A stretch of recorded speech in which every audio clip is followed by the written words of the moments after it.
নমস্কার, সাবনাভিক নিউজ নেটওয়ার্কে আপনাদের স্বাগত। লোকসভা ভোটের আবহে শহর কলকাতার বুকে খুন তৃণমূল কর্মী। ঘটনাকে কেন্দ্র করে তীব্র চাঞ্চল্য ছড়ালো বাগুইআটি এলাকায়। সূত্রের খবর, শনিবার রাতে উত্তপ্ত হয়ে ওঠে বাগুইআটি অর্জুনপুর পশ্চিম পাড়া এলাকা। যেটা জানা যাচ্ছে, এলাকায় বিদ্যুৎ বিচ্ছিন্ন নিয়ে গন্ডগোলের সূত্রপাত। এক গোষ্ঠী অপর পাড়ায় গিয়ে বিদ্যুৎ বিচ্ছিন্ন করে দিয়েছে। এই নিয়ে সংঘর্ষে জড়িয়ে পড়ে তৃণমূলের দুই গোষ্ঠী। দফায় দফায় চলে ইট বৃষ্টি। খবর পেয়ে ঘটনাস্থলে বাগুইআটি থানার পুলিশ পৌঁছলেও গন্ডগোল খানিকটা প্রশমিত হলেও পুলিশ চলে যেতেই আবারও উত্তপ্ত হয়ে ওঠে এলাকা। ইটের আঘাতে আহত হয় তৃণমূল কর্মী সঞ্জীব দাস ওরফে পটলা। তারপরেই তাকে টেনে বাইরে নিয়ে এসে রাস্তায় ফেলে শুরু হয় বেধড়ক মারধর। রক্তাক্ত অবস্থায় স্থানীয়রা তাকে আরজিকর হাসপাতালে নিয়ে গেলে চিকিৎসকরা মৃত বলে ঘোষণা করে। পার্টিগত কোন ছেলে, ঠিক আছে, পার্টি করে, তৃণমূল পার্টি, হঠাৎ করে এসে অ্যাটাক করে। আমরা সবাই ঘরে ঘুমাচ্ছিলাম, আমার বাবা, আমার মা, আমরা সবাই ঘরে ঘুমাচ্ছিলাম, আমরা কিছু জানতাম না। হট করে এসে অ্যাটাক করে, দাঁড়াও।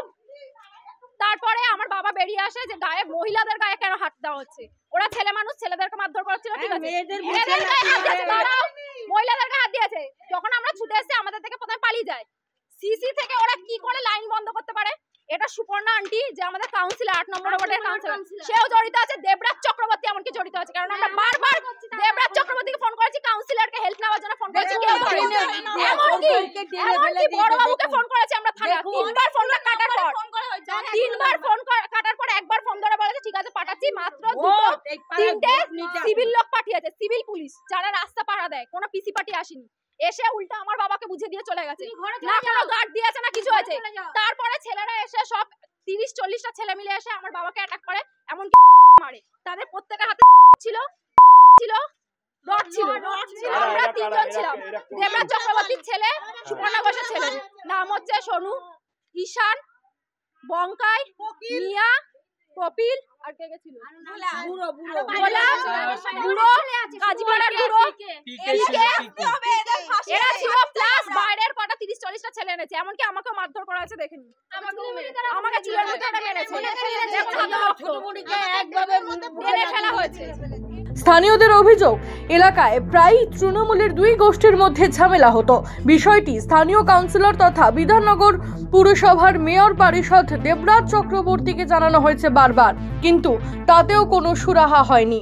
আগে অনেকবার আমার বাবার উপর অ্যাটাক হয়েছে, বারবার কেস করা হয়েছে, বারবার কেস করেছি আমরা থানায়, বারবার থানায় কেস করেছি, বারবার পলিটিক্সে আমরা হেল্প নিতে গেছি, সুপর্ণা কাউন্সিলরের কাছে গেছি, দেবরাজ চক্রবর্তীর কাছে গেছি, কোনো স্টেপ নেওয়া হয়নি।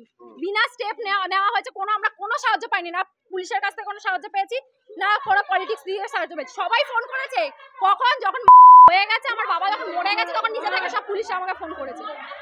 আমরা হয় 24 ঘন্টার মধ্যে ওদেরকে চাই আমাদের সামনে, আমরা নিজের হাতে শাস্তি দেবো, নাহলে 24 ঘন্টার মধ্যে আমরা ফাঁসি চাই। স্থানীয়দের আরো অভিযোগ, শনিবার গন্ডগোল চলাকালীন বারংবার দেবরাজ চক্রবর্তীর সঙ্গে যোগাযোগ করার চেষ্টা করা হলেও তিনি কোনো ফোন ধরেননি। এদিন সকালবেলা ফোন করতেই কার্যত ক্ষোভ উগরে দেন স্থানীয়রা। স্যার, আপনাকে ফোন করে আছি, আপনাকে সুপর্ণা আন্টিকে ফোন করে আছি, রাত 2:30 থেকে আজকে মানুষের মারার পর জীবনটা চলে যাওয়ার পর এখন ফোন করে খবর নিচ্ছেন। পিঙ্কি কোথায়? দয়া দেখাবেন এখন পিঙ্কিকে? একটা ভোট পাবেন না আমাদের পাড়া থেকে, একটা ভোট পাবেন না। আসুন আমার ভোট নিতে, আপনি আসুন ভোট নিতে, আমরা দেখছি। আপনি আর সুপর্ণা আন্টি আসুন আমার ভোট নিতে। কি করে ভোট পান আমরা দেখছি। এই 8 নম্বর ওয়ার্ডের জন্য আপনারা ভোট পেয়ে জিতেছেন, ঠিক আছে, 8 নম্বর ওয়ার্ডের জন্য ভোটটা পেয়ে জিতেছেন, আর একটা ভোট পাবেন না।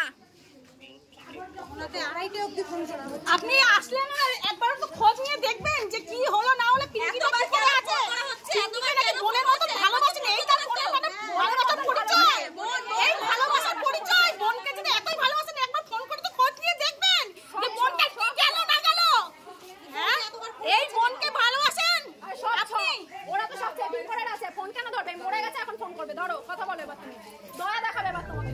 ঘটনাস্থলে বাগুইআটি থানার বিশাল পুলিশ বাহিনী পৌঁছতেই তাকে ঘিরে বিক্ষোভ শুরু করে স্থানীয় বাসিন্দারা। পরবর্তী সময় পরিস্থিতি আরো জটিল হলে এলাকায় নামানো হয় র্যাফ। ঘটনাস্থলে পুলিশ পিকেট বসানো হয়েছে। শেষ পাওয়া আপডেট অনুযায়ী এখনো পর্যন্ত 13 জনকে আটক করেছে পুলিশ। পিয়ালি দত্ত, সাবনাভিক নিউজ, বাগুইআটি। সমস্ত খবরের আপডেট পেতে লাইক করে সাবস্ক্রাইব করুন সাবনাভিক নিউজ। সেই সঙ্গে বেল বাটন প্রেস করতে ভুলবেন না। আপনাদের একটা সাবস্ক্রিপশন আমাদের জন্য অত্যন্ত মূল্যবান। জয় হিন্দ।